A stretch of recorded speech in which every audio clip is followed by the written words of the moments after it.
En este vídeo analizaremos la relación entre el trauma y el sueño a partir de una obra del psicoanalista Darian Lieder, ¿Por qué no podemos dormir?, publicada en Sexto Piso. Este editorial ha publicado ya varios libros de este autor, como La moda negra o ¿Qué es la locura? Son libros bastante ilustrativos sobre psicopatología y para introducirse un poco en el psicoanálisis en general. El trauma es un motivo central en toda narrativa. Existe una perspectiva generalizada según la cual descubrir un recuerdo traumático y arrojar luz sobre él es como encontrar la pieza que faltaba en un rompecabezas. Sin embargo, la realidad es que pocas veces suele haber un nexo entre el recuerdo traumático y la historia que se construye de él. Normalmente lo que queda de un trauma es algún detalle del contexto que lo rodeó. Puede ser, por ejemplo, un mueble que estaba cerca en ese momento, puede ser un detalle decorativo, secundario de la escena traumática. La cuestión es que el suceso en sí traumático no queda registrado. Existen muchos estudios que tratan de analizar la relación entre el trauma y el sueño según el método científico. En 1965, Herman Witkin y Helen Lewis estudiaron cómo podían afectar sobre nuestros sueños determinados estímulos vistos antes de quedarnos dormidos. Se trabajó con 4 grupos de varones a los que se les mostraban diferentes filmaciones, 4 filmaciones. A los primeros se les mostraba una grabación bastante sangrienta de un parto, con sangre, etc. A los segundos, una operación de circuncisión también muy sangrienta. A los terceros se les mostraba una mona comiéndose a su bebé muerto. Y al cuarto grupo, en cambio, se les mostraba un agradable documental de viajes. En los sueños posteriores que tuvieron las personas que habían visto estas filmaciones, Witkin y Lewis detectaron numerosas referencias simbólicas a la fecundación y el parto tras aquellas gráficas filmaciones. Parece ser, por otro lado, que los 3 primeros vídeos vistos antes de dormir, que eran sangrientos, generaban en los sujetos sueños más opacos y simbólicamente hablando, es decir, sueños como más herméticos, con referencias claras a aspectos de su propio pasado, madre, padre, recuerdos infantiles, frente a sueños naturales o desprovistos de simbología específica para aquellos que vieron el documental de viajes. Cuando se les puso la imagen traumática, antes de que se fueran a dormir, los que habían sido expuestos a esa imagen arquetípicamente traumática soñaron cosas herméticas desde el punto de vista simbólico relacionadas con su propia psique en su pasado. Los que vieron el documental de viajes no tuvieron sueños tan destacados desde este punto de vista. Nos quedamos de esto con 2 cosas. 1, con la idea de que lo perturbador se encripta en símbolos y aparece en el sueño. Lo segundo es que existe un error metodológico en el estudio. Este estudio de Witkin y Helen Lewis.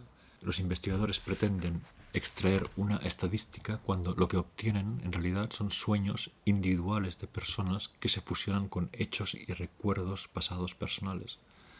Toda estadística parece ser vana en la dimensión del trauma. ¿Cómo reaccionamos al trauma y en qué puede consistir dicho trauma? Diferirá según la persona, igual que será diferente según el momento histórico. Durante la Guerra de Secesión americana, el síntoma clave del trauma de guerra era el corazón irritable.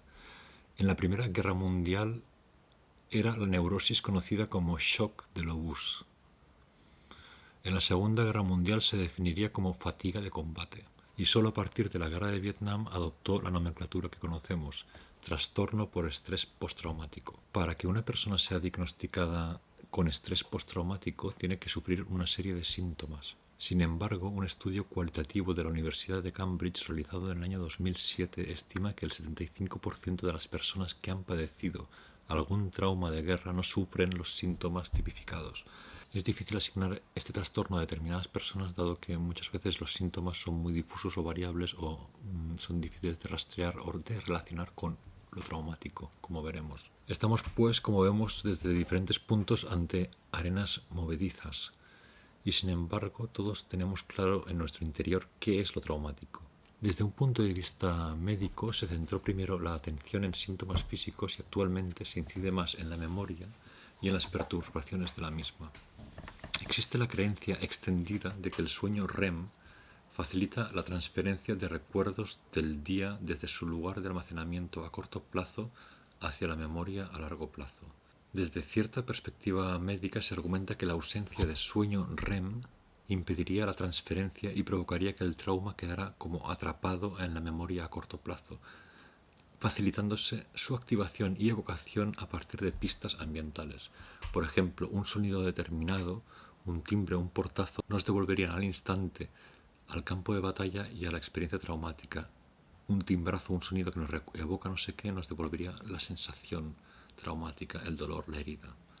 Vemos que hay una primera tradición psicológica, es decir, que hay una primera línea de pensamiento que cree que la fase REM del sueño sirve para que los recuerdos de corto plazo pasen a ser recuerdos de largo plazo.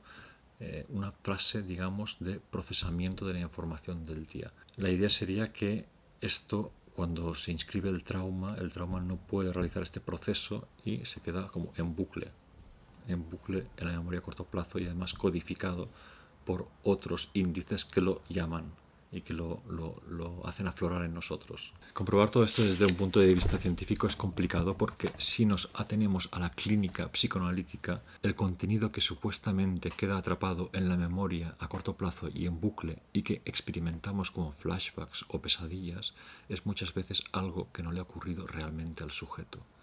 El trauma siempre está desviado y codificado. Por eso, en un estudio publicado en Psychological Science en 2004, veteranos de Vietnam mostraban más respuestas fisiológicas relacionadas con el trauma cuando hablaban de supuestas abducciones de extraterrestres que cuando hablaban de sus experiencias de combate. El trauma se había transferido y transfigurado en el delirio de la abducción.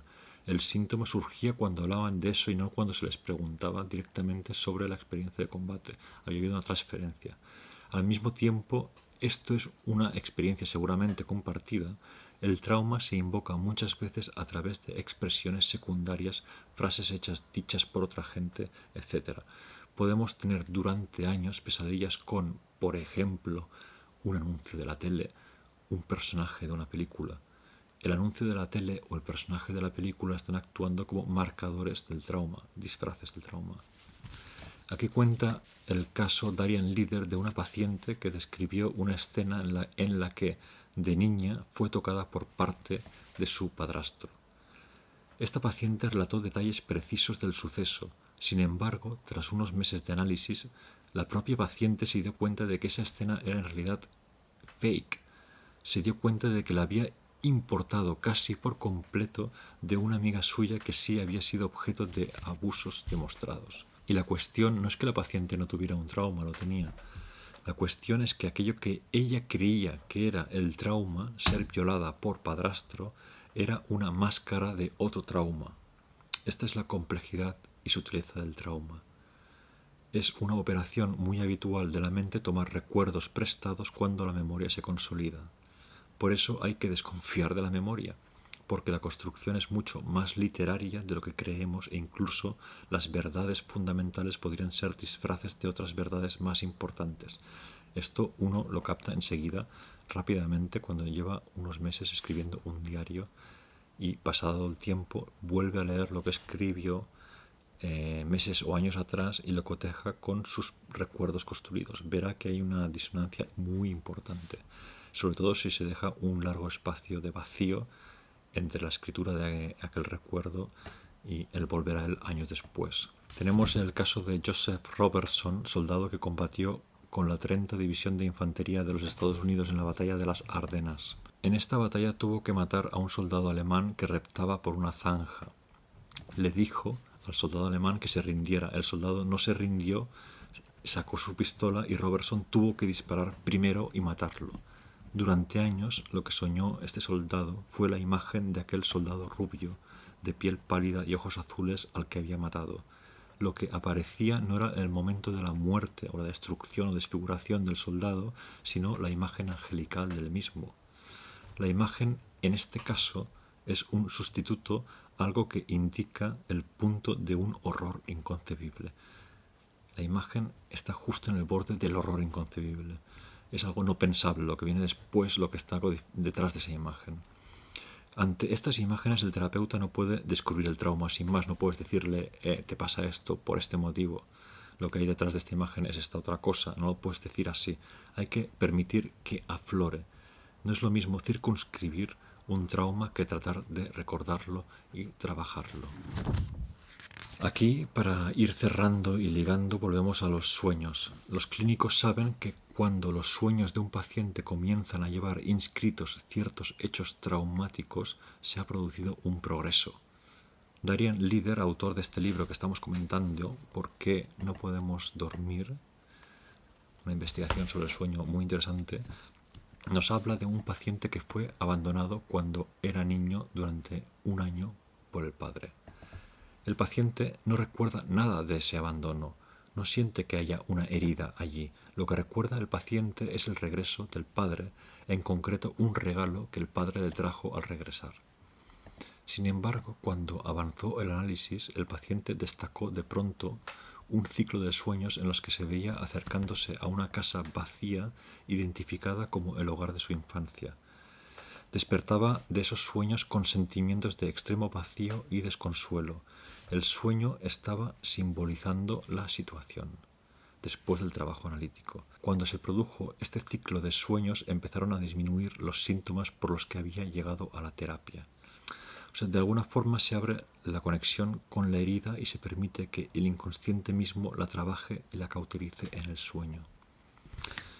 ¿Qué función tienen pues los sueños? Expresada aquí. Diríamos que el sueño es una intervención quirúrgica en los recuerdos, pero de un tipo muy particular, pues toma residuos del día, los engancha a hilos inconscientes de pensamientos y de fantasías también. Un discípulo de Freud, Schwertner, no sé si lo pronuncio bien, le dijo que dormir era una forma de psicoterapia individual, donde el inconsciente es como un lector que interpreta material nuevo del día y lo absorbe dentro de estructuras que ya existen. Trabaja lo que ya existe, lo que está ya inscrito con lo que le viene del momento. Cuando no consigue realizar este trabajo, podemos encontrar los síntomas, las somatizaciones. Lo que no se puede interpretar se manifiesta de diferentes formas desconectadas. Delirio, por ejemplo, esos veteranos que sienten que han sido abducidos, ahí está, o los famosos terrores nocturnos, también asociados, por cierto, al dios Pan, pánico grotesco, ser con pezuñas de cabra de la mitología. Interesante conexión. Esto explica por qué los veteranos de guerra traumatizados entran en la fase REM mucho más rápido que otro tipo de perfiles. En esos individuos hay una especie de presión por soñar, es decir, una presión para tratar de procesar lo que los ha desgarrado en definitiva. Y eso ocurre en la así llamada fase REM, según parece. Ya observamos en el vídeo anterior la relación entre las sincronicidades, si lo recordáis bien, y los momentos de crisis de una persona. Veo aquí en el tema de los traumas y los sueños, por lo que acabo de explicaros, muy sutilmente una afinidad que ya os dejo a vosotros reflexionar. Y si queréis comentar, me interesa qué os ha suscitado o qué os ha hecho pensar este hilo de argumentos que presenta Darian Lieder en este libro. Quiero recordar que este es un canal literario y que me baso en lecturas de autores para componer los textos, pero que busco al mismo tiempo hilar un discurso, aunque sea tenue y solo a través de patrones, acerca de la complejidad del ser humano. Una complejidad que buscamos en este canal ampliar de forma diletante, pasando el rato, a veces de forma un poco más seria, como en estos vídeos donde uno se graba solo y no resulta tan sencillo ser propiamente diletante. Además los escribo porque si no, no me aclaro. Yo no soy tan bueno improvisando sin caer en la tontería, entonces si quiero hacerlo en serio tengo que escribirlo. El caso, que nuestra idea aquí en este canal es evitar discursos reduccionistas, evitar discursos estadísticos excesivos y ideológico sí puede ser, sí podemos un poco dejar de lado todo esto y presentar ideas que lleven a reflexiones y conexiones entre sí, o si no, al placer estético del propio patrón revelado que siempre da como placer. Espero que os haya gustado y nos vemos en la próxima.